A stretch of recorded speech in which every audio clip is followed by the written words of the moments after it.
"You look like a beggar," my wife whispered as she poured leftovers on my shirt in the lobby.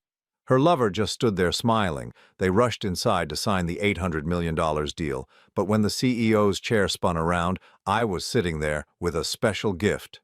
"I'm glad to have you here. Follow my story until the end and comment the city you're watching from so I can see how far my story has reached." I never thought a container of leftover Chinese food could destroy what was left of my dignity, but there I was, standing in the marble lobby of Sterling Corporate Tower with sweet and sour sauce dripping from my shirt collar onto my worn leather shoes. "You look like a beggar," Mia whispered, but her voice carried just loud enough for the security guards and the handful of executives nearby to hear. The contempt in her tone was nothing new, but the public nature of this humiliation felt different. Final. I stood there, 58 years old, watching my wife of 29 years tilt the white takeout container until the last bits of rice and sauce splattered across my chest. The lobby smelled like expensive coffee and imported marble cleaner, but now it reeked of cold Chinese food and my own embarrassment. David Hartwell, the man my wife had been seeing for the past 5 years, stood beside her with that smug smile I'd grown to know so well. He didn't even try to hide his amusement. "Really, Thomas," Mia said, brushing an imaginary speck from her designer blazer. "Couldn't you have at least tried to look presentable? We're about to close an $800 million deal, and you show up looking like you've been sleeping in your car." I hadn't been sleeping in my car, though there were nights I'd considered it. I'd driven here from our house in Westchester, the same route I'd taken hundreds of times over the years, except this time I'd brought lunch to share with my wife. How naive of me to think she might want to spend 20 minutes talking like we used to, back when she still looked at me like I was worth something. The container fell from her perfectly manicured fingers and clattered against the marble floor. The sound echoed through the lobby like a gunshot.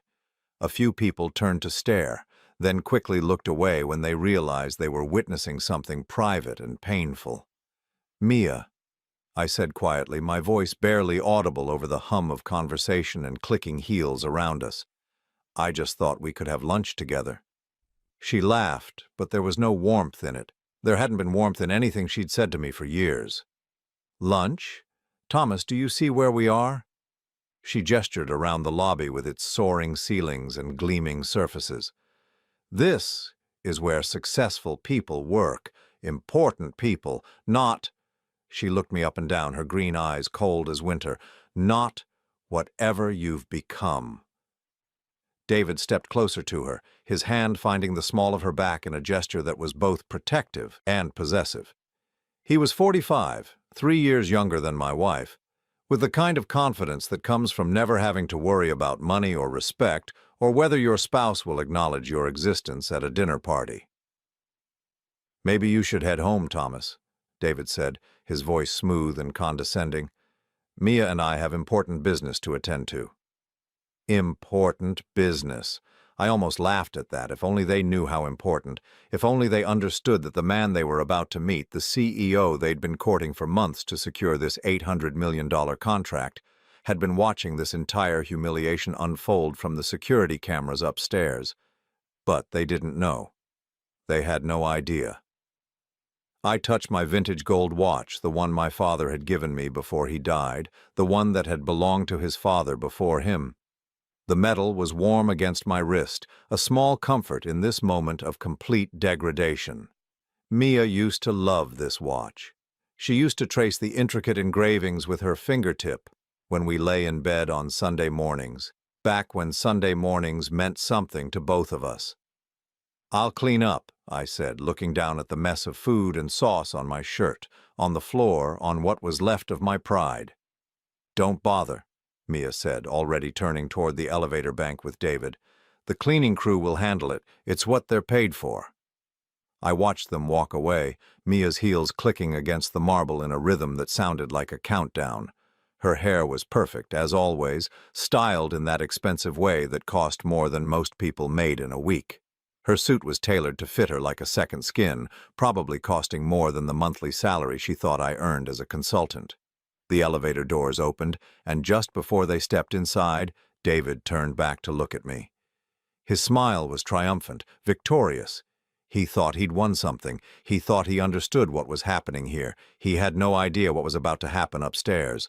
As the elevator doors closed, I stood alone in the lobby with sauce staining my shirt and the weight of 29 years of marriage pressing down on my shoulders like a stone. The security guards had stopped pretending not to watch. A few executives whispered among themselves, probably wondering who the pathetic man was and why he'd been allowed into their sanctuary of success. I pulled out my phone and wiped sauce from the screen. 3 missed calls, all from my assistant. She was probably wondering where I was, why I was late for the most important meeting of the quarter. The meeting that would determine whether Hartwell Industries would secure the contract they'd been chasing for 18 months. The meeting where Mia and David would finally meet the real Thomas Mitchell. I straightened my shoulders and walked toward the men's room to clean myself up as best I could. My reflection in the mirror was grim, tired, older than my 58 years. The sauce had left a dark stain across my chest that looked like blood in the fluorescent lighting. But my eyes held something that hadn't been there in years, something that had been buried under decades of small humiliations and quiet disappointments, something that had been waiting for exactly this moment. As I dabbed at the stain with paper towels, I thought about the brown leather briefcase sitting in my car, the one containing documents that would change everything, the one containing proof of who I really was, what I'd really built while my wife spent my money and my business partner plotted to steal my contracts. I thought about the chair on the 46th floor, the one behind the mahogany desk in the corner office with the panoramic view of Manhattan, the chair that had been waiting for me to claim it publicly for the first time, the chair that Mia and David were about to see me sitting in. I finished cleaning the sauce from my shirt as best I could, straightened my tie, and checked my watch. They'd had enough time to get comfortable in the conference room, enough time to review their proposal one last time, enough time to count the $800 million they thought they were about to earn. Time to show them exactly who they'd been underestimating all these years. Standing in that sterile bathroom, scrubbing sweet and sour sauce from my shirt, my mind drifted back to when things were different. When Mia used to look at me like I hung the moon instead of like I was something she'd scraped off her shoe. It was 1995 when we got married. I was 29, she was 23, and I was already building something she never bothered to understand. Back then, she called my work ethic admirable. She'd bring me coffee when I worked late in our tiny apartment, kiss my forehead when I fell asleep over spreadsheets and business plans. "You're going to change the world," she used to say, curled up against me on our second-hand couch. She wasn't wrong. I just changed it more quietly than she expected. The real irony was that Mia had been living off my success for decades without knowing it. Every designer handbag, every spa weekend, every first-class vacation to Europe had been funded by the empire I'd built in the shadows. An empire I'd deliberately kept invisible, using shell companies and trusted associates as the public faces while I controlled everything from behind the scenes. Mitchell Holdings, Sterling Industries, Apex Development Corporation, 3 companies that most people thought were owned by other people, but every major decision flowed through me. Every contract, every acquisition, every $800 million deal that ambitious executives like David Hartwell spent months trying to secure. I'd learned early that being underestimated was more powerful than being feared. While other CEOs posed for magazine covers and gave interviews about their business philosophies, I worked in silence. I let other people take the credit while I collected the profits. It was a strategy that had made me one of the wealthiest men in Manhattan, and it was also the reason my wife treated me like a failure. The transformation had been gradual. When I lost my corporate job in 2008, Mia had been supportive at first. "We'll figure it out together," she'd said, holding my hand across our kitchen table while I explained that the company was downsizing and I'd been let go after 15 years. What she didn't know was that I'd been planning my exit for months. I'd seen the writing on the wall, and more importantly, I'd been building my own companies on the side. The severance package they offered me was pocket change compared to what I was already earning from my ventures, but I let everyone, including Mia, believe that money was tight. It was a test, I told myself. I wanted to see if she'd love me without the steady paycheck, the corporate title, the respect that came with being a vice president at a Fortune 500 company. I wanted to know if she'd stand by me while I built something real, something that belonged to us. The answer came slowly, like watching paint peel from a wall. First, she stopped asking about my day. Then she stopped cooking dinner when I was working late. By 2010, she'd stopped wearing her wedding ring to social events, claiming it didn't match her outfits. That was around the time she started making comments about my appearance, my prospects, my apparent inability to get back on track.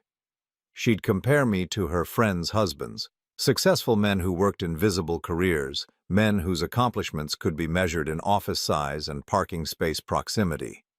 Jennifer's husband just got promoted to partner, she'd say over breakfast, not looking up from her phone. They're buying a house in the Hamptons.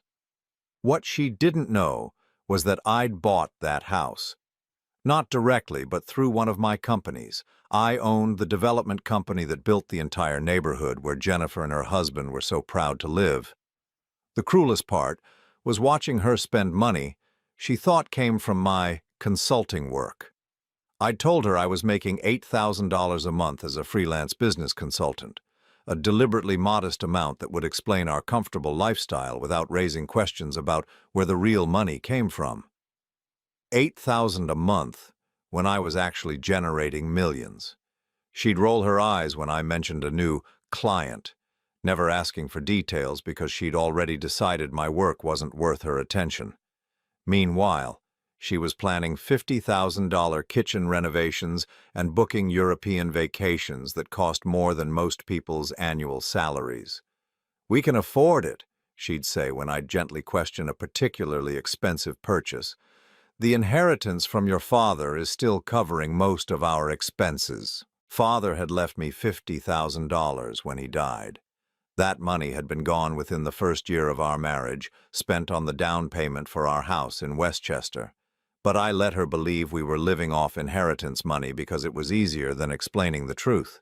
The truth was too complicated, too unbelievable. How do you tell your wife that while she's been treating you like a disappointment, you've been quietly building a business empire worth over $2 billion? How do you explain that every morning when she leaves the house in her luxury car, headed to her yoga classes and shopping appointments, you're going to work as the silent owner of companies that employ thousands of people? How do you tell someone that their contempt has been funding their lifestyle? The breaking point should have come years ago, but I kept hoping she'd remember who I used to be to her. I kept thinking that if I was patient enough, loyal enough, she'd see past the facade I'd created and love me again. Instead, she found David Hartwell, the ambitious vice president at a mid-tier investment firm who drove a leased BMW and wore suits that were expensive enough to impress, but not so expensive that anyone would question where the money came from. David, who took her to restaurants I owned through subsidiary companies and bought her jewelry with money he'd borrowed against future commissions. David, who had no idea that the $800 million contract he'd been chasing for 18 months would only be approved if I personally signed off on it. I finished cleaning my shirt and stared at my reflection in the bathroom mirror. 58 years old, graying at the temples with lines around my eyes that hadn't been there when Mia and I were young and dreaming of building a life together. But my posture was straight, my hands were steady, and for the first time in years I felt like myself again. My phone buzzed with another call from my assistant. Margaret had been with me for 12 years, one of the few people who knew the full scope of what I'd built. She'd watched me suffer through Mia's increasing disdain, had fielded calls from my wife, demanding to know why I was working so late, when I was actually running board meetings for companies worth hundreds of millions of dollars. "Sir?" Margaret's voice was crisp and professional when I answered. "Mrs. Mitchell and Mr. Hartwell are in conference room A. They've been waiting for 8 minutes. "Let them wait a little longer," I said, adjusting my tie. "I'll be up in 5 minutes. "And the documents?" I thought about the brown leather briefcase in my car, the one containing not just the contracts David was hoping to sign, but also the divorce papers my lawyer had prepared, The financial disclosures that would show Mia exactly how much money she'd been spending without knowing where it came from, and, most importantly, the evidence about David's own financial situation. Evidence that would prove he wasn't the successful businessman he pretended to be. Evidence that would show he was actually drowning in debt, using credit cards to fund his lifestyle, and banking on this contract to save him from bankruptcy. "Have them ready," I said. "All of them." I walked out of the bathroom and toward the elevator, my steps echoing in the marble lobby where my wife had just humiliated me in front of strangers. The security guards nodded respectfully as I passed, though they had no idea they were greeting the man who paid their salaries. As the elevator carried me toward the 46th floor, toward the corner office where my wife and her lover were waiting to meet the CEO they thought they didn't know, I felt something I hadn't experienced in years. I felt powerful. The elevator climbed toward the 46th floor, each floor bringing me closer to a moment I'd been unconsciously preparing for since the day Mia first looked at me with disappointment instead of love. The numbers on the display panel flickered past, 23, 24, 25, each one marking another step away from the man who'd just been humiliated in the lobby, and toward the man I'd always been behind the scenes. Margaret was waiting when the doors opened, her silver hair perfectly arranged, her expression professionally neutral despite what I knew she was thinking. She'd witnessed enough of Mia's phone calls over the years to understand exactly what kind of woman my wife had become. "Conference room A," she said simply, falling into step beside me as we walked down the hallway lined with original artwork that most people assumed belonged to Sterling Industries, but had actually been purchased through one of my personal holding companies. "How do they seem?" I asked, though I wasn't sure why it mattered. Nothing they could say or do would change what was about to happen. "Confident," Margaret replied, her voice carrying just a hint of irony.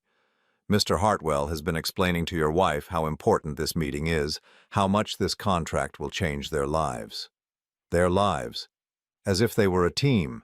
As if David Hartwell was anything more than a desperate man drowning in debt who'd latched onto my wife because he thought she had money. We stopped outside the conference room, and through the glass walls I could see them. Mia sat with her back straight, her designer blazer immaculate, completely unaware that she was sitting in a chair I'd personally selected when we designed this floor 3 years ago. David paced near the window, gesticulating as he spoke, his movements quick and nervous despite the confidence Margaret had mentioned. "The documents?" I asked. Margaret handed me a thin manila folder. Inside were copies of everything David thought he'd hidden. Credit card statements showing debts totaling over $400,000. Bank records proving his checking account had been overdrawn 6 times in the past 2 months. Loan applications that had been rejected by 4 different institutions. Most damaging of all, copies of emails he'd sent to potential investors, emails where he'd claimed to be in a relationship with a wealthy woman whose family money would help secure his business ventures. He'd been selling Mia as collateral for investments he couldn't secure on his own merit. And Mrs. Mitchell's documents? The second folder was thicker. 29 years of marriage had generated a substantial paper trail, but the most relevant documents were recent. Bank statements showing that every dollar in our joint accounts came from my companies. Property records proving that the house she considered theirs was actually owned by a trust controlled entirely by me. Investment portfolios she'd never seen because she'd never asked, all managed through my financial advisors. The final document in the folder was one she'd signed without reading, as was her habit with anything that looked too legal or complicated. A post-nuptial agreement we'd updated 5 years ago when I'd restructured some of my holdings for tax purposes. An agreement that gave her essentially nothing in the event of a divorce caused by infidelity. She'd signed it while planning a spa weekend with her friends, barely glancing at the pages I'd told her were routine financial updates. "Shall I announce you?" Margaret asked.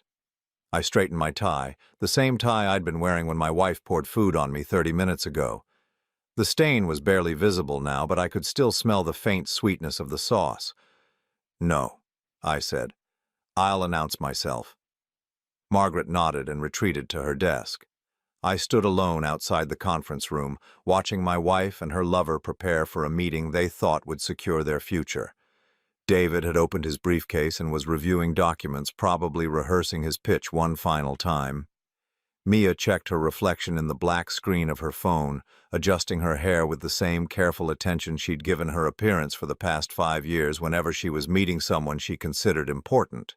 She'd stopped caring about her appearance around me sometime in 2015. I could pinpoint the exact moment because it was the same week she'd started working late on Tuesdays and Thursdays, the same week she'd begun receiving text messages that made her smile in ways I hadn't seen in years. Through the glass, I watched David lean over and whisper something in her ear. She laughed, a genuine laugh full of warmth and affection. I couldn't remember the last time she'd laughed like that with me. Maybe our anniversary dinner in 2012, back when she still pretended to be interested in our marriage. My phone buzzed with a text message from my lawyer confirming that all the divorce documents were ready for filing. All that remained was my signature and the decision to move forward.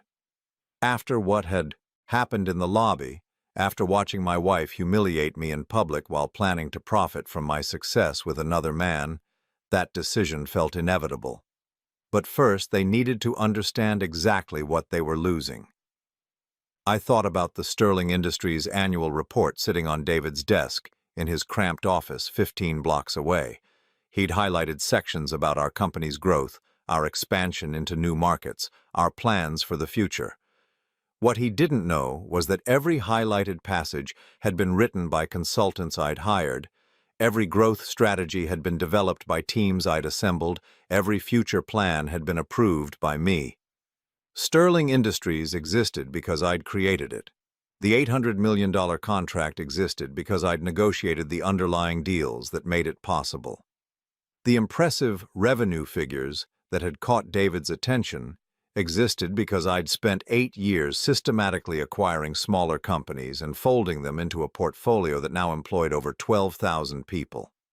David Hartwell thought he was meeting with some anonymous CEO who'd been impressed by his proposal. He had no idea he was about to sit across from the man whose wife he'd been sleeping with for 5 years. I opened the conference room door without knocking. They both turned toward me, their expressions shifting from mild curiosity to confusion.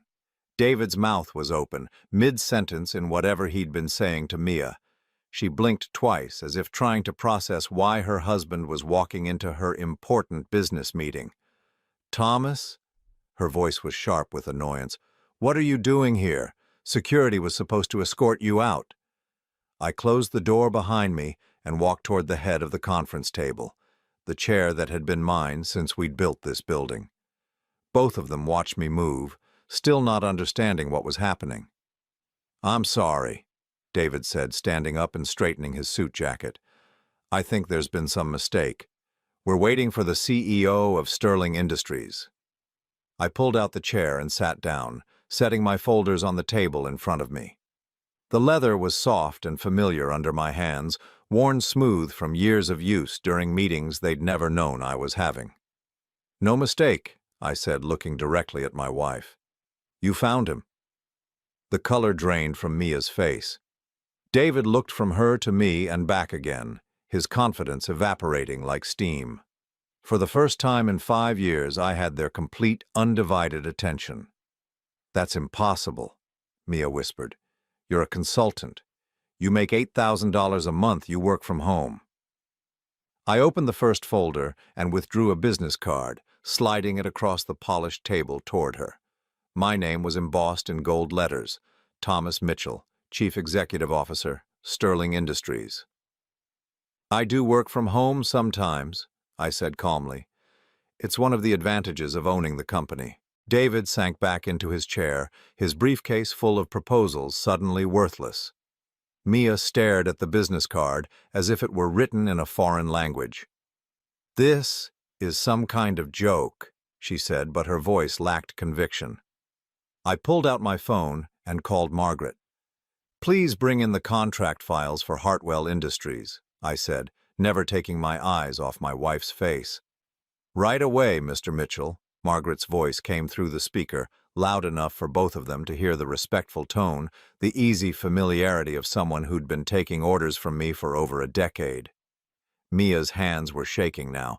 David had gone completely silent, probably calculating how badly he'd miscalculated everything. 29 years, I said to Mia.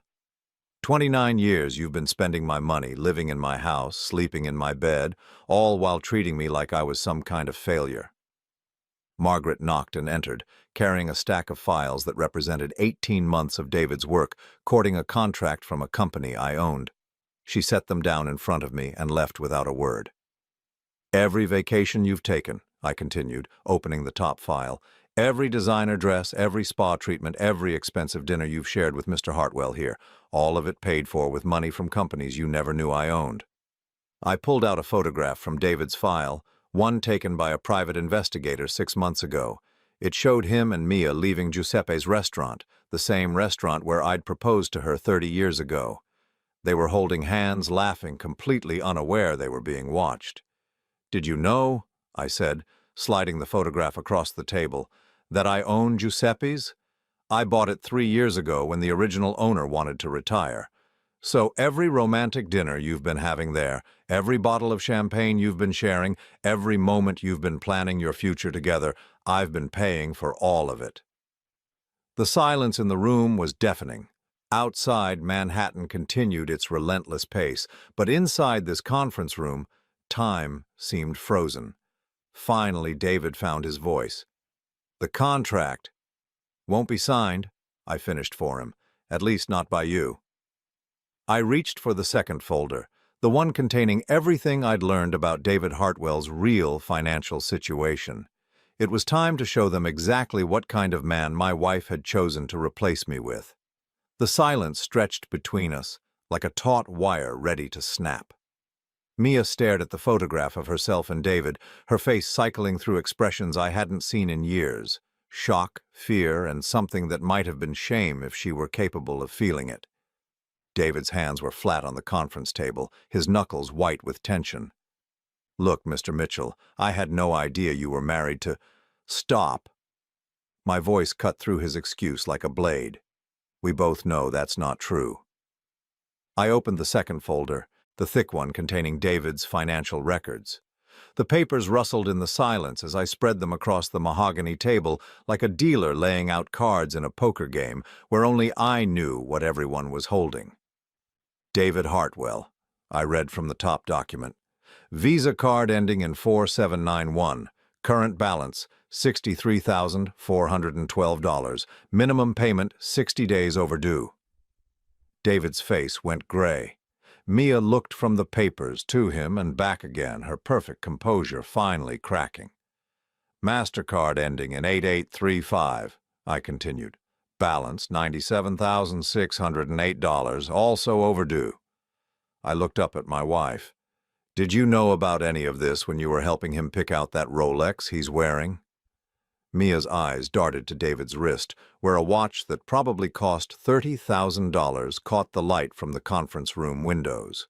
A watch that I now realized she'd likely bought for him with money from our joint account. "Chase Bank checking account," I said, pulling out another sheet.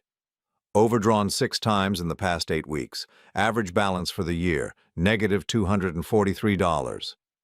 "That's private information," David said, his voice barely above a whisper. "How did you get—" "I get whatever information I need about people who want to do business with my companies," I said. "It's called due diligence, something you might have heard of if you were actually good at your job." I pulled out a longer document, several pages stapled together. But this is my favorite part. Loan applications to 4 different banks over the past year, all rejected. And do you know why they were rejected, David? He didn't answer. He didn't need to. Because you listed my wife as a financial reference. You told them you were in a relationship with someone who had substantial family wealth that could serve as collateral for your debts. I looked at Mia, whose mouth had fallen open.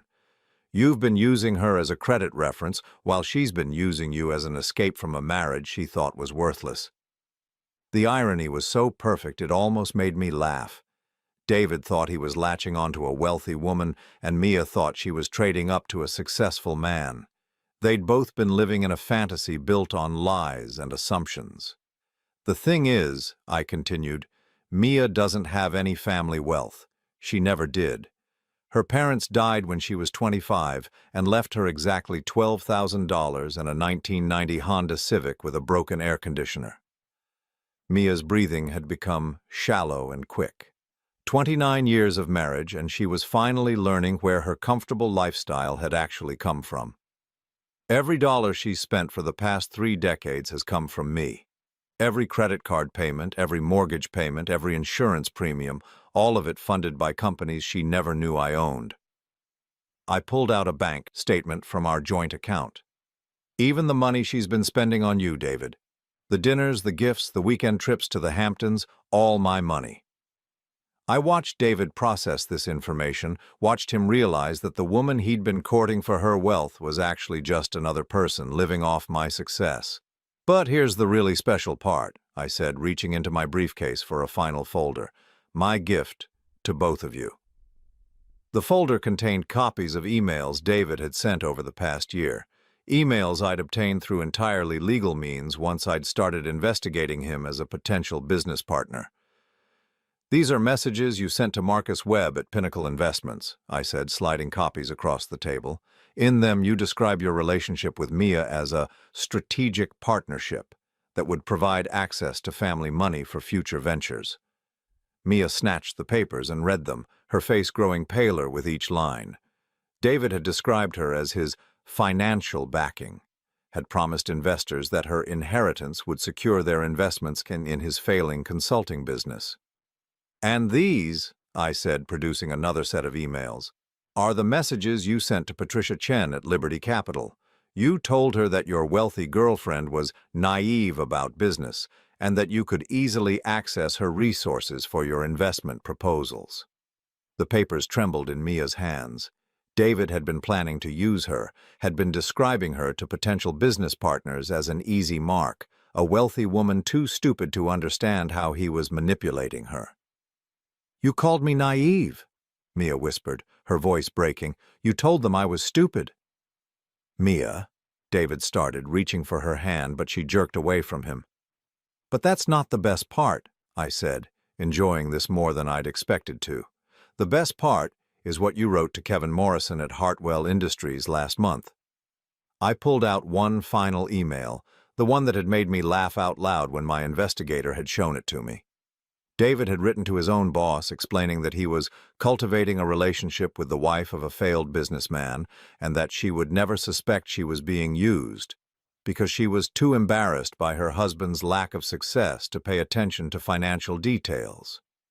"You were planning to steal from me," Mia said, staring at David as if she was seeing him for the first time. "You were going to take my money and disappear."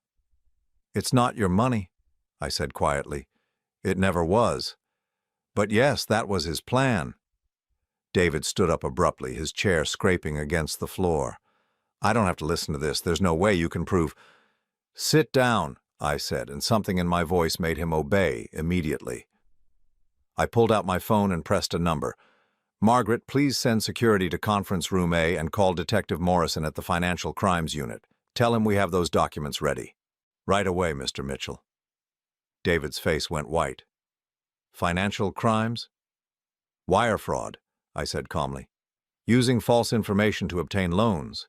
It's a federal offense, especially when the amounts involved exceed $50,000. I gathered all the papers and returned them to their folders. "Every loan application you submitted with Mia listed as a reference contained false information. Every email you sent promising investors access to her money constituted fraud. The FBI takes this kind of thing very seriously." Through the conference room windows, I could see security guards approaching down the hallway. David saw them too and started toward the door, but I spoke again. "I wouldn't run if I were you. That just makes it worse." "Thomas," Mia said, her voice small and broken. "I didn't know. I swear I didn't know what he was planning." "I know you didn't," I said, and for the first time since this meeting began, my voice softened slightly. "You were just as much his victim as anyone else. The difference is, You were also my wife when you decided to betray our marriage." The security guards knocked on the door.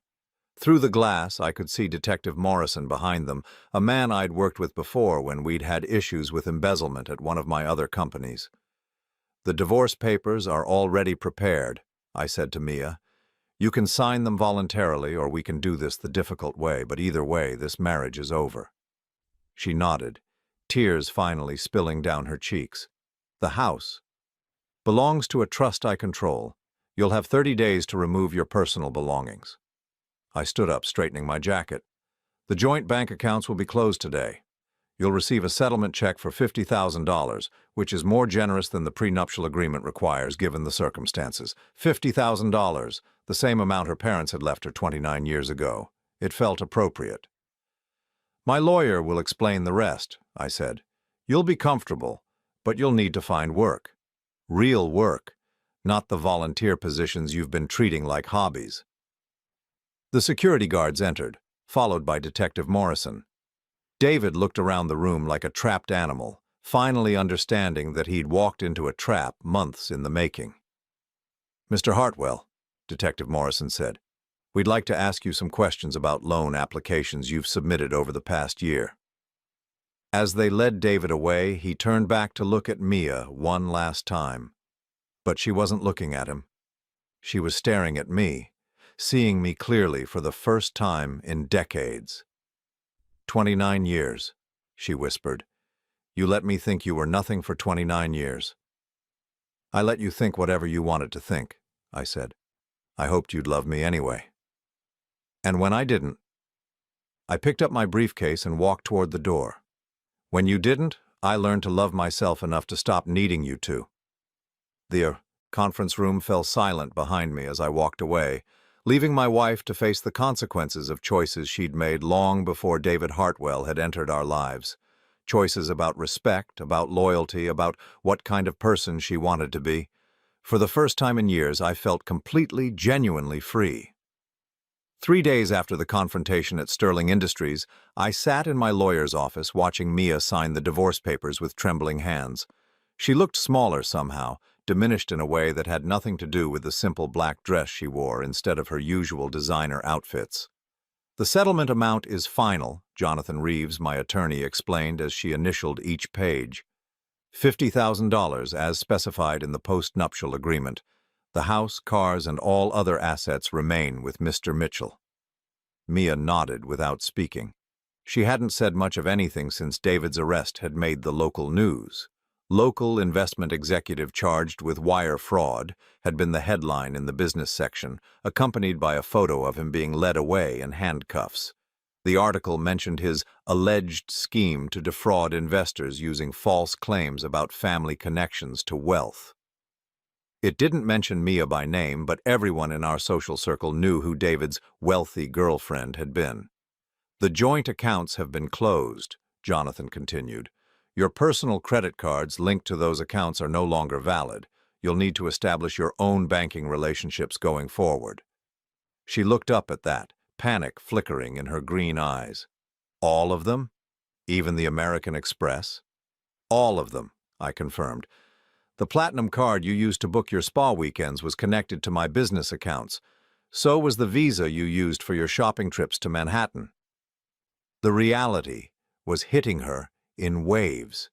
For 29 years, she'd lived without ever thinking about money, never questioning where it came from or whether it would continue flowing. She'd treated credit cards like magic wands that made expensive things appear without consequences. "I don't understand how this is legal," she said, her voice barely above a whisper. "Half of everything should be mine. Community property." "Doesn't apply when the assets were placed in trusts and corporations before the marriage," Jonathan explained patiently.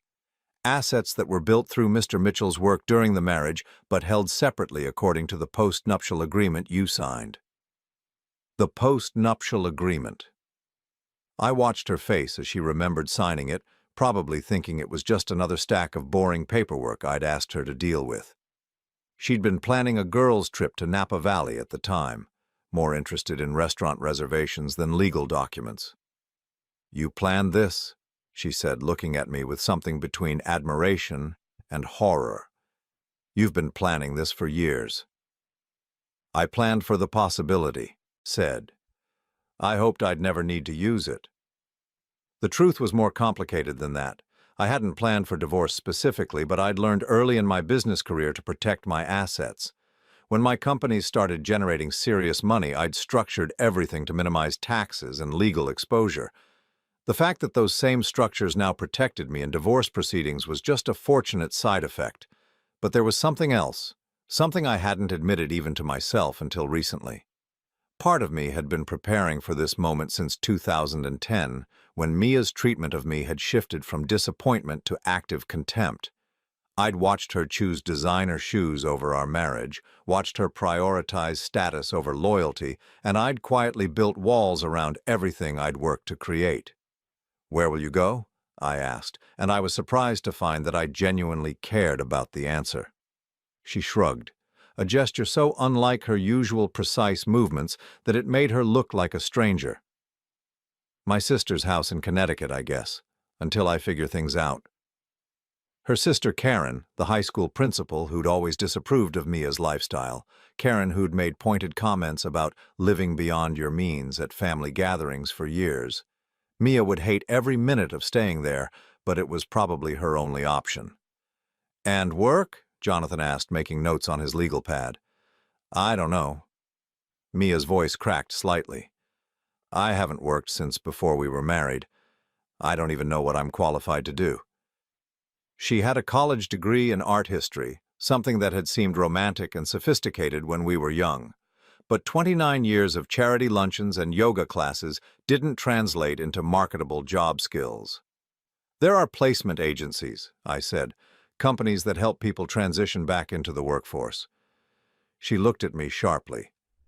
"You've researched that too?" "I've researched everything that might help you land on your feet," I admitted. "This doesn't have to destroy you, Mia. You're smart, you're educated, you can rebuild." "As what? A secretary? A sales clerk?" Her voice rose, some of her old fire returning. "Do you have any idea how humiliating this is?" "Yes," I said quietly. "I do." The silence that followed was heavy with 29 years of accumulated hurt and misunderstanding. I thought about all the times I'd tried to share my actual work with her, the excitement I'd felt about building something meaningful, the dreams I'd wanted us to pursue together. She'd never been interested in the details of what I was doing, never asked questions about my projects or goals. She'd wanted the results without the process, the lifestyle without the work that made it possible. "The house will be empty by next week," I said. "I'm having it cleaned and putting it on the market." "You're selling our home?" For the first time since we'd sat down, real emotion broke through her. Composed facade. "It was never our home," I said. "It was a house I bought for a woman who stopped wanting to live there with me years ago." She flinched at that, and I almost felt sorry for her. Almost. "I loved that house," she whispered. "You loved what it represented," I corrected. "You loved being able to tell people you lived in Westchester, loved hosting dinner parties where you could show off the renovated kitchen and the imported tile work. You never loved the house itself." "That's not true." "When was the last time you sat in the living room without entertaining guests? When was the last time you cooked dinner in that kitchen you spent $40,000 renovating? When was the last time you were happy just to be there?" She couldn't answer because we both knew the truth. She'd turned our house into a stage for the life she wanted people to think she was living, but she'd never actually lived that life. Jonathan cleared his throat. "The final documents will be filed tomorrow. The divorce will be finalized within 60 days. 60 days to end 29 years of marriage. It seemed both too long and not nearly enough time to process everything that had led us to this moment. "There's one more thing," I said, pulling an envelope from my jacket pocket. "I've arranged for you to receive job placement assistance and career counseling, 6 months of support to help you figure out what comes next." Mia stared at the envelope like it might bite her. "Why would you do that?" "Because spite isn't the same thing as justice," I said. "And because I want you to be okay, even if we can't be okay together." She took the envelope with shaking hands. I hurt you so badly. Yes, you did. I don't know how to apologize for that. I stood up, gathering my papers. You don't apologize for it, you learn from it, you become someone who wouldn't make the same choices again. Outside the lawyer's office, Mia and I stood on the sidewalk for what would probably be the last time as husband and wife. The autumn air was crisp, carrying the smell of dying leaves and the promise of winter. "What will you do now?" she asked. I thought about the quiet house in Westchester, empty now except for the memories I'd been carrying alone for too many years. I thought about the companies that would continue running smoothly without the weight of a failing marriage pressing down on my shoulders. "I'm going to live," I said. "Really live, for the first time in a long time." She nodded, tears finally spilling over. "I hope you find someone who deserves you." "I hope you find someone who helps you deserve yourself," I replied. We didn't hug goodbye. We didn't make promises to stay in touch or pretend this was anything other than an ending. She walked toward the subway station, carrying everything she now owned in a single handbag, while I walked toward my car and the rest of my life. For the first time in years, the future felt like something to look forward to rather than something to endure. 3 weeks later, I got a call from Karen, Mia's sister. "She's working at a bookstore," Karen said without preamble. $9 an hour, part-time. She cries every night. I was sitting in my empty house, eating takeout Chinese food from containers that reminded me uncomfortably of that day in the lobby. "Is she okay?" "She's surviving. Barely." Karen's voice was carefully neutral. "She asked me to call you." "What does she want?" "Nothing. She just wanted you to know that she understands now. What she threw away." Karen paused. "She wanted you to know that she's sorry, and that she knows sorry isn't enough." I set down my chopsticks and stared out the window at the garden Mia had hired landscapers to design, but had never actually tended herself. "Tell her I hope things get better for her." "Is that all?" I thought about forgiveness, about second chances, about the kind of man I wanted to be going forward. "Tell her that understanding what she lost is the first step toward making sure she never loses anything that important again." After I hung up, I sat in my empty house and felt something I hadn't experienced in years: peace. Not happiness yet, not the joy that comes with new beginnings, but the deep, quiet satisfaction that comes from finally being free of a weight you'd forgotten you were carrying. Tomorrow, I would start looking for a smaller place to live, something that felt like home instead of a showcase. Tomorrow, I would start thinking about what I actually wanted my life to look like instead of what I thought it should look like. Tonight, I was content to sit in the silence and remember who I was when I wasn't trying to be enough for someone who had decided I never could be. 6 months after the divorce was finalized, I met Elena Rodriguez at a volunteer event for a literacy program I'd been quietly funding for years. She was teaching adult reading classes in the evenings after her day job as a middle school librarian, and she had no idea that the man helping her organize donated books was worth over $2 billion. That ignorance was refreshing in ways I couldn't have imagined. "You're very good with people," she said as we packed books into boxes for distribution to community centers around the city. "Have you done this kind of work before?" I was 59 years old, wearing jeans and a simple button-down shirt, my hands dirty from moving boxes of donated textbooks. For the first time in decades, I looked exactly like what I was, a man who had time to help because he'd finally learned the difference between being busy and being purposeful. "I've done a lot of different kinds of work," I said, which was true enough. Elena smiled, and I noticed the way her dark eyes crinkled at the corners, the way her graying hair caught the light from the community center's fluorescent fixtures. She was probably 55, with laugh lines that suggested she'd spent more time being happy than not, and she wore her wedding ring on a chain around her neck. "Widow?" I asked gently, nodding toward the necklace. 3 years now. Cancer." She didn't look sad when she said it, just matter-of-fact in the way people learn to be when they've processed grief and come out the other side. "You?" "Divorced, recently." "I'm sorry." "I'm not," I said. surprised by how true that was. It was the right thing for both of us. Over the following weeks, I found myself looking forward to Thursday evenings at the community center. Elena and I developed an easy rhythm, working together to sort donations and plan curriculum for the adult literacy classes. She never asked what I did for work, never seemed curious about why I was available during regular business hours or how I could afford to volunteer so much time. She was interested in books, in helping people learn to read, in the small satisfaction that came from watching a 60-year-old construction worker sound out his first complete sentence. She was interested in things that mattered in ways that had nothing to do with money or status or impressing anyone. One Thursday evening in late spring, as we were locking up the community center, she asked if I wanted to get coffee. "There's a place around the corner," she said. "Nothing fancy, but they stay open late for the night shift workers." The diner she led me to was the kind of place Mia would have dismissed without a second glance. Vinyl booths worn smooth by decades of use, coffee that came in thick white mugs, pie displayed under glass cases that had seen better years. It was exactly the kind of place where real conversations happened between real people. "Can I ask you something?"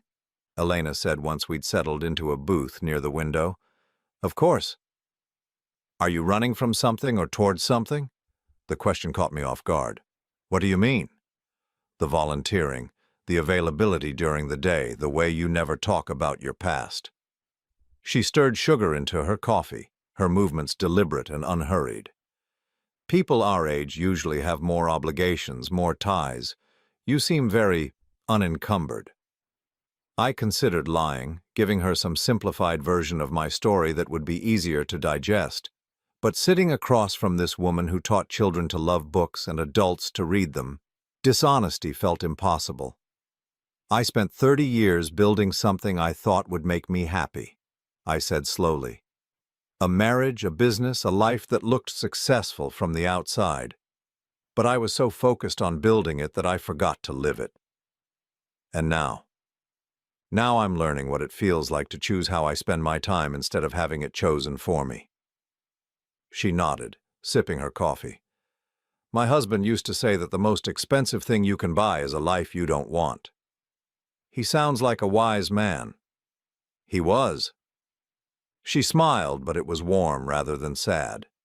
"He would have liked you, I think. He always said the most interesting people were the ones who'd figured out how to start over." We talked until the diner closed at midnight, about books and teaching and the particular satisfaction that came from watching someone discover they were capable of more than they'd thought possible.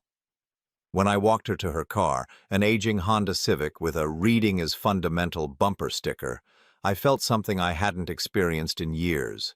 The desire to see someone again, not because I needed anything from them, but simply because their company made the world feel larger and more interesting. "Same time next week?" she asked, keys in her hand. "I'll be there," I said. 3 months later, Elena and I were having dinner at Giuseppe's when she finally asked the question I'd been expecting, since we'd started spending time together outside the community center. "Thomas," she said, setting down her fork and looking at me with those direct, dark eyes, "what exactly do you do for work?"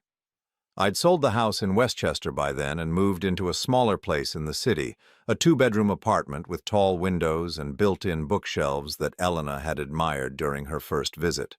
I'd also stepped back from the day-to-day operations of my companies, hiring management teams to handle the details while I focused on strategic direction and philanthropic projects.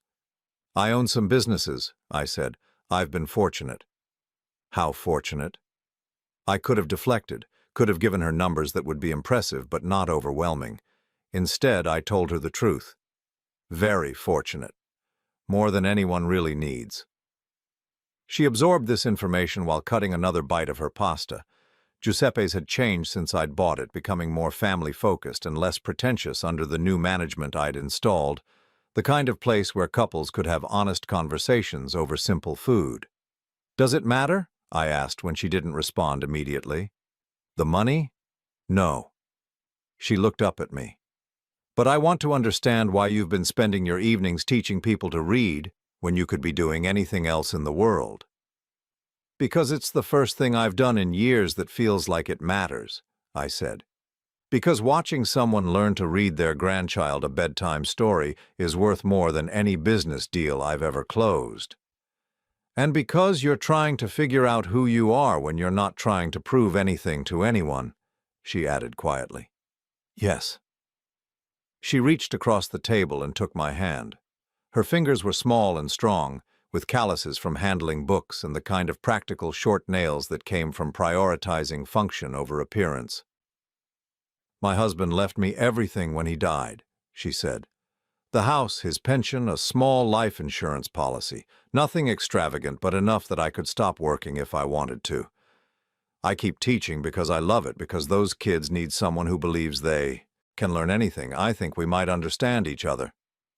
6 months later, I asked Elena to marry me. Not with a ring that cost more than most people's cars, but with my grandmother's simple gold band that had been sitting in a safety deposit box since my father died.